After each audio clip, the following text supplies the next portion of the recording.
समझ नहीं पा रहे हैं क्या कि देश चलाने के लिए पैसे की जरूरत होती है और उसमें भारत जैसा पड़ोसी बहुत मदद कर सकता है।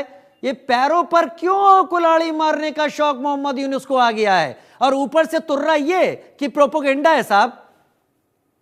प्रोपोगेंडा आज इतना एविडेंस आ रही है, इतने वीडियोस आ रहे हैं, सारी दुनिया देख रही है। आज के जमाने में प्रोपोगेंडा हो सकता है। देखिए, प्रोपोगेंडा 30 साल पहले, 50 साल पहले तो हो सकता था, जब शायद चीजें उतनी ज्यादा निगाह में ना हो। आज हर चीज वीडियो कैमरास में रिकॉर्ड कर रही है, हर चीज एविडेंस है, हर चीज नेट के ऊपर है, तो कहां से प्रोपोगेंडा हो सकता है? रोज तो हमारे सामने एविडेंसेस आ रही हैं। इसको प्रोपोगेंडा कैसे कहा जा सकता है? और जब तक आप पीस अपने देश में नहीं रखोगे, आपकी इकोनॉमी कैसे रिकवर कर पाएगी? चलिए, ये सो कॉल्ड नोबेल प्राइज, मैं 10 नोबेल सेकंड और लॉरेट दूंगा, मैं 10 भले प्रोपोगेंडा 10 सेकंड कह और रहा हो, दूंगा। बांग्लादेश का मीडिया क्या कह रहा है सर, मैं वो भी बता देता हूं। बांग्लादेशी मीडिया के हवाले से जुड़ी बड़ी खबर, भारत बांग्लादेश के रिश्ते में तल्खी आ चुकी है। भारतीयों के लिए अब वीजा कम करेगा बांग्लादेश। बांग्लादेश ने भारतीयों के लिए वीजा बैन किया है और पाकिस्तान को वीजा फ्री वेलकम दिया है। भारत की एंट्री बैन कर दी गई है। यह समझ में आ रहा है कि मोहम्मद यूनुस आखिर कौन है। याहिया खान किसिल बश कहीं आगे पीछे तो उनके नहीं लगा हुआ है।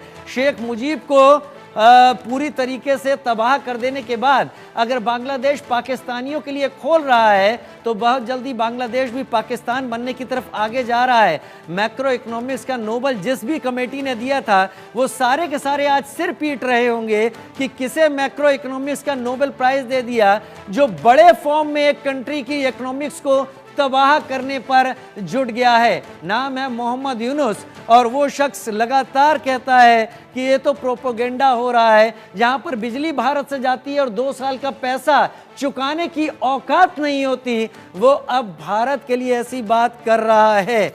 मेरे साथ मेजर जनरल जेके बंसल अब जुड़े हुए हैं। मेजर जनरल जेके बंसल, ये कई सारे डेवलपमेंट हैं। ऐसा आज तक नहीं हुआ कि पाकिस्तान और बांग्लादेश के बीच में सी रूट के जरिए कोई कनेक्शन हो। वो चुका है एस्टेब्लिश। वहां के छात्र एक दूसरे की यूनिवर्सिटी में पढ़ने जाएंगे, वो बातें हो चुकी हैं, समझौता हो चुका है। ढाका यूनिवर्सिटी, जहां से 1970 वॉर के पहले ये इसकी पूरी तैयारी की गई, पूरी जानकारी यहां पर ली गई और उसके हिसाब से काम हुआ। उस ढाका यूनिवर्सिटी से भारत के बायकॉट के नारे लगते हैं। ये वही दौर चल रहा है जेके बंसल साहब, जब 3 दिसंबर 1971 से 16 दिसंबर 1971 के बीच का समय। आज हम 7 दिसंबर 2024 में हैं और आज का बांग्लादेश पूरी तरीके से बदल चुका है। डिफेंस के पॉइंट ऑफ व्यू से कितना बड़ा खतरा है, क्योंकि भारत का एक बड़ा हिस्सा बांग्लादेश के साथ लगता है। Good morning Rajeev. Morning sir. आपने बहुत अच्छा प्रश्न पूछा। हमारी 4000 किलोमीटर की जो सरहद है वो बांग्लादेश के साथ में है। अभी सबसे जो ध्यान देने वाली और चिंताजनक विषय ये है कि अभी बांग्लादेश ने TB2 ड्रोन जो हैं वो तुर्की से खरीदे हैं। 12 और 6 को लगा भी दिया है। ठाकुर गांव में लगाया है, जो उनको निगरानी करने के लिए बहुत ऑब्जेक्शनेबल है। उसके बाद में जो भारत की जो सेना है वो भी बहुत अलर्ट पे है और उनका मेन उद्देश्य ये है कि जो पाकिस्तानी टेररिस्ट हैं वहाँ पे जो पहुंच चुके हैं अभी, वो भारत में आ जाएं उसको पार करने के लिए।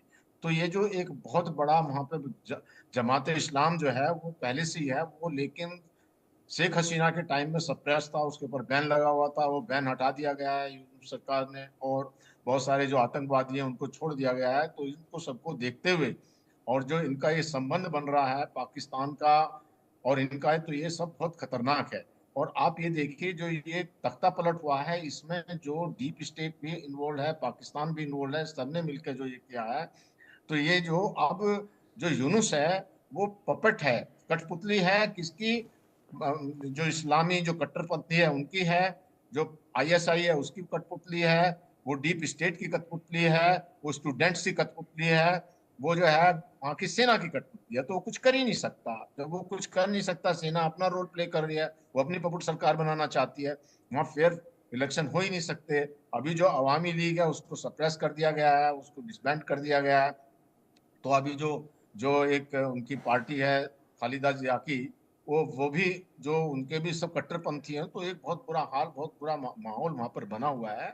और देखिए ये हम तो ये चाहते हैं, हिंदुस्तान हमेशा अपने पड़ोसियों के साथ में अच्छे संबंध रखना चाहता है, और मुझे उम्मीद है कि जो हमारे फॉरेन सेक्रेटरी गए हैं वहाँ उनके साथ डिप्लोमेटिक एंगेजमेंट करने से और उनकी भी बात समझ में आ जाए, क्योंकि उनका जो सारा जो है वो भारत के ऊपर दारोमदार है, लेकिन जो कट्टरवादिता होती है, जब दिमाग में परेशानी होती है जी। तो वो आगे की या भविष्य की कुछ नहीं सोचता। जैसे भुट्टो ने कहा, हम घास खा लेंगे, लेकिन हम जो है लड़ते रहेंगे या न्यूक्लियर बॉम्ब बनाएंगे। वो ये घास इनकी ही जो खा रहे हैं फिलॉसफी है। सर। जेके बंसल जी। साहब वो अभी भी घास खा रहे हैं। हाँ। और अजीब बात है कि $1 बिलियन के लिए आईएमएफ का चक्कर काटने वाला पाकिस्तान अब ये कहता है कि वो बांग्लादेश को मदद करेगा। खैर, मैं आता हूं अपने सवाल के साथ हिमांशु जी आपकी तरफ, लेकिन बड़ी खबर यह कि भारत बांग्लादेश तनाव से जुड़ी हुई खबर में बीटिंग रिट्रीट सीमा पर रोक दी गई है। बीटिंग रिट्रीट सीमा पर रोक दी गई है। भारत बांग्लादेश तनाव से जुड़ी हुई बड़ी खबर इस वक्त आ रही है। बीटिंग रिट्रीट सेरेमनी होती है, उसको रोक दिया गया। भारत बांग्लादेश सीमा पर त्रिपुरा में होने वाली बीटिंग रिट्रीट को रोक दिया गया है।